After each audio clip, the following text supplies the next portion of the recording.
પડી છે તેને લઈને આપનું શું કહેવું છે?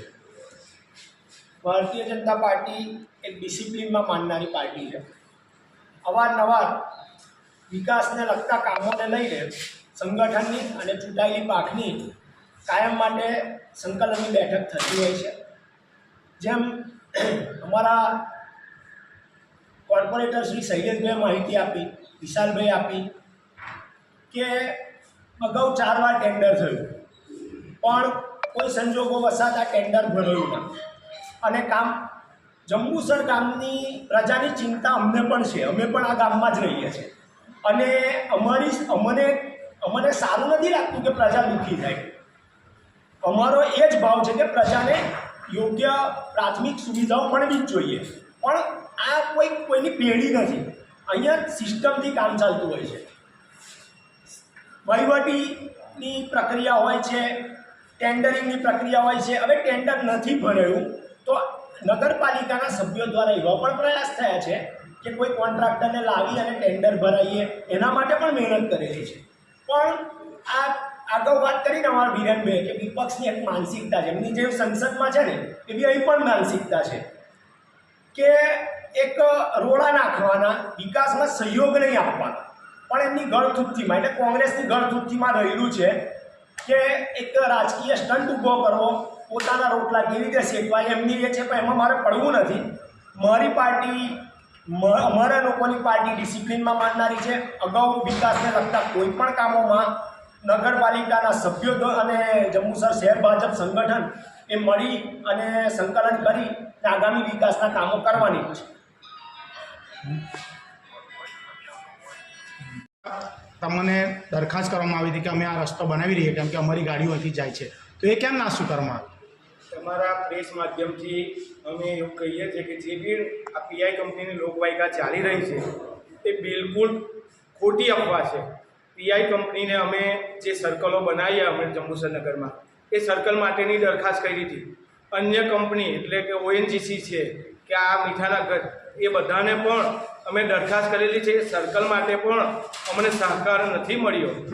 તો પીઆઈ કંપનીએ આટલી માતબર રકમની રોડની કોઈ સહાય અમને આપી નથી. ને જો કોઈના માધ્યમથી કે આપણે જંબુસર નગરના કોઈ પણ નાગરિક પીઆઈ કંપનીમાંથી જો એ મંજૂરી લાવે ને એ રોડ બનાવવા તૈયાર હોય, ઓએનજીસી કે પીઆઈ કંપની કે મીઠાના ઘરવાળા, તો અમે જંબુસર નગરપાલિકાના તમામ બોર્ડના સભ્ય અને પ્રમુખશ્રી એ આહવાન કરીએ છીએ અત્યારથી કે જે પણ પીઆઈ કંપની તૈયાર હોય તો અમે એ રોડ બનાવવા માટે એમની જાતે જે પણ કંપનીને ટેન્ડર આપવું હોય, જે પણ એજન્સીને ટેન્ડર આપવું હોય તો અમે તૈયાર છે ને એ બનાવી શકે છે. અને અન્ય કોઈ આ જે વૈકલ્પિક વ્યવસ્થાઓ જે કરવાની હોય રસ્તાને બાબતે એના માટે શું તમે વ્યવસ્થા કરી છે? 7 દિવસથી જંબુસર શહેર અને તાલુકાના જનતા દ્વારા અલગ અલગ જગ્યાઓ પર આવેદનપત્ર ટંકારી ભાગોળથી એસટી ડેપો રોડ બાબતે જનતા દ્વારા આપવામાં આવેલા તે બાબતે આ પ્રેસ મીડિયાના માધ્યમથી જંબુસર શહેર અને તાલુકાની જનતાને નગરપાલિકા જે કંઈ પ્રક્રિયા કરી છે એ આપ સમક્ષ જણાવવા માગું છું. જંબુસર નગરપાલિકા સ્વર્ણિમ જયંતિ મુખ્યમંત્રી વિકાસ અંતર્ગત 2023-24ના રોજ સરકારશ્રી દ્વારા 2,55,32,000 જેટલી માતબર રકમની મંજૂરી તારીખ ઠરાવ 21/9/2023ના સાધારણ સભાના ઠરાવ નંબર 54થી મળેલી છે. એની સૈદ્ધાંતિક મંજૂરી પણ મળી ગઈ છે. પરંતુ ત્યાર પહેલાં જંબુસર નગરપાલિકા 13/1/2024, 16/2/2024, 15/3/2024ના રોજ અલગ અલગ દૈનિક પેપર દ્વારા ટંકારી ભાગોળથી એસટી ડેપોના રોડની જાહેરાત આપવા ઓનલાઈન ટેન્ડર જાહેરાત આપેલી. તેમ છતાંય કોઈ પણ એજન્સી કામ કરવા આવેલ નથી. ત્યાર પછી જ કેન્દ્ર સરકારની ચૂંટણી આવવાથી 2 મહિના જેટલો સમયગાળો આચારસંહિતામાં ગયો. ત્યાર પછી તરત જ 8 તારીખના રોજ 8/6/2024ના રોજ આચારસંહિતા સમાપ્ત થઈ અને 11/6/2024ના રોજ જંબુસર નગરપાલિકાએ આ રસ્તા માટેની ટેન્ડરની જાહેરાત કરી. ત્યાર પછી ટેન્ડર પ્રક્રિયા પૂર્ણ કરી 25/6/2016ના રોજ એક ટેન્ડર માત્ર આવેલું. જે ટેન્ડર ખોલવાની એજન્સી એક આવેલી છે જે નક્કી થઈ છે અને એ ટેન્ડર રકમ કરતાં એબો હોય જે રકમ ની મંજૂરી માટે અમે સરકારશ્રી અને સુરત કમિશનર ઝોનમાં મંજૂરી માટે મોકલેલી છે. એ મંજૂરી મળેથી તાત્કાલિક આ રોડનું કામ અને સમર્પણ કામ જે કરવાનું છે એ જંબુસર નગરપાલિકા યુદ્ધના ધોરણે કરશે એવી માહેર જાહેર જનતાને વિનંતી છે. એટલે ધીરજ જંબુસર શહેરની અને તાલુકાની પ્રજા રાખે. અમે તમામ નગરપાલિકાના સદસ્યશ્રીઓ આ રોડ માટે સતત અમારા સંગઠનનું માર્ગદર્શન મળતું રહે છે અને આ સંગઠન દ્વારા પણ અમને જણાવવામાં આવેલ છે. અમે એ પ્રક્રિયામાં એ દિશામાં સૌથી ઝડપી કામ થાય એવું કાર્ય અમારા સંગઠન દ્વારા અને નગરપાલિકાના ચૂંટાયેલા સદસ્યો દ્વારા કરવામાં આવે છે. અસ્તુ ભારત માતા કી જય, વંદે માતરમ. છે ચોમાસાને લઈને જે ખાડા પડ્યા છે એના લીધે પ્રજાને તકલીફ પડે છે, એના માટે તમે શું વૈકલ્પિક વ્યવસ્થા કરવાના છો? જંબુસર નગરપાલિકાએ છેલ્લા 3 દિવસથી જેસીબી દ્વારા જે કોઈ પણ આ રોડ પર ખાડાઓ છે એ ખાડાઓ પૂરવાની કામગીરી શરૂ કરેલ છે અને આ કામગીરીને લઈને લગભગ 40થી 50% જે તકલીફ હતી એ તકલીફ ઓછી પણ થયેલી છે. હાલમાં વરસાદ છે, ટેન્ડર પ્રક્રિયા થયા બાદ કમિશનરશ્રીને દરખાસ્ત મોકલેલી છે. એ દરખાસ્ત મંજૂર થઈને આવશે તો રોડ બનશે, પરંતુ ચોમાસાને કારણે આ રોડ અત્યારે બનાવવો એ હિતાવહ નથી. એને કારણે જે એનું યોગ્ય સમારકામ છે એ સમારકામની પ્રક્રિયા પણ અમે આગામી 1-2 દિવસમાં કે જે ખાડાઓ પૂરવાના છે એ ખાડાઓ પૂરીને એની ઉપર રોલરિંગ કરીએ તો જેથી હજુ પણ પબ્લિકને પડતી જે હાલાકી છે એ હાલાકી દૂર થાય એવા પ્રયત્નો જંબુસર નગરપાલિકા દ્વારા થઈ રહ્યા છે. અને બીજી ખાસ વાત એ જણાવવી છે કે જંબુસર નગરપાલિકા એ ક વર્ગની નગરપાલિકા છે. જંબુસર ટંકારી ભાગોળથી એસટી ડેપો માટે આરસીસી રોડ જો બનાવવો હોય તો એને એસ્ટિમેટની રકમ અંદાજે 9 કરોડથી ઉપર જેટલી થાય છે. ક વર્ગની નગરપાલિકા હોવાને કારણે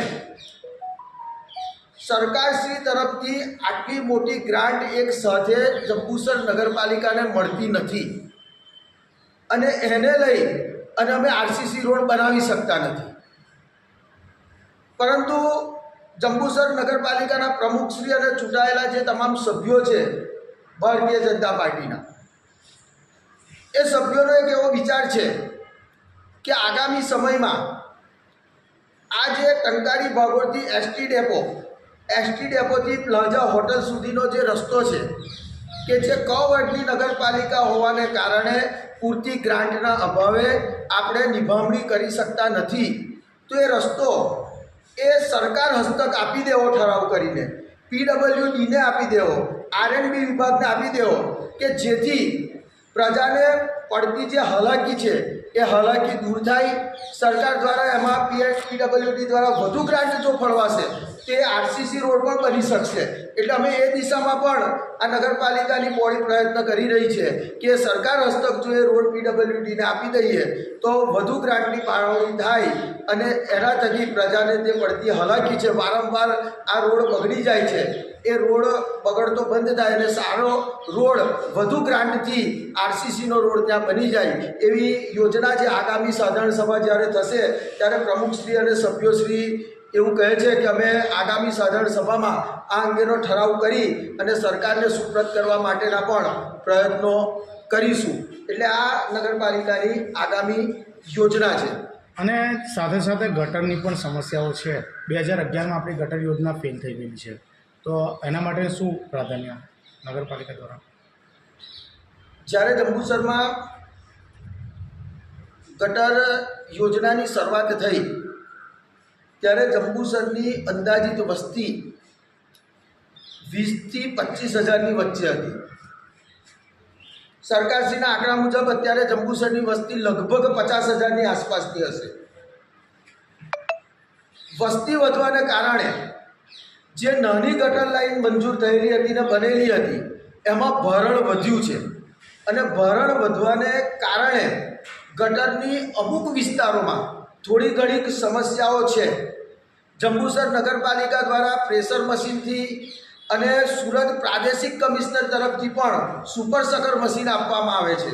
એ મશીન દ્વારા પણ આ સમસ્યા હલ કરવા માટે સતત પ્રયત્ન થાય છે. હાલ પણ આપ સર્વ પત્રકાર મિત્રો જોતા હશો તો છેલ્લા 2 દિવસથી સુપર સકર મશીનની કામગીરી પણ જંબુસરમાં ચાલી રહી છે અને આગામી સમયમાં ગુજરાત સરકાર દ્વારા સમગ્ર જંબુસર શહેરની નવી ગટર લાઇનને સૈદ્ધાંતિક મંજૂરી મળી ગઈ છે. આ ગટર લાઇન જંબુસર નગરપાલિકાએ કરવાની નથી. આ ગટર લાઇન સરકાર દ્વારા સમગ્ર જંબુસર શહેરમાં નવી ગટર લાઇનની સૈદ્ધાંતિક મંજૂરી મળી ગઈ છે અને સરકાર દ્વારા જ ટેન્ડરિંગ પ્રક્રિયા થશે અને સરકાર દ્વારા સમગ્ર જંબુસર શહેરની નવી ગટર યોજના આગામી લગભગ અમે વિચારીએ છીએ ત્યાં સુધી 2 થી 3 મહિનામાં ચોમાસા પછી જ સમગ્ર શહેરની નવી ગટર લાઇન નાખવાનું કામગીરી પણ શરૂ થનારી છે. તો આ જે તમારે ગટર યોજના નવી જો નંખાવાની શરૂ થતી હોય તો પછી એને લઈને તમે જો રોડ બનાવો તે ફરીથી તોડવા પડશે ને? જે પણ રોડ બનશે એ તૂટવાની સમસ્યા આવશે, પરંતુ હાલ પ્રજાના જે પ્રશ્નો છે, પ્રજા 2-4 દિવસથી રજૂઆતો કરી રહી છે, આવેદનપત્ર આપે છે, પ્રજાને પણ હાલાકી પડે છે અને પ્રજાને હાલાકી દૂર થાય એવા અમારા પ્રયત્નો છે. હજુ ટેન્ડરિંગ પ્રક્રિયા થઈ છે, ચોમાસાનો 2-3 મહિનાનો સમયગાળો છે.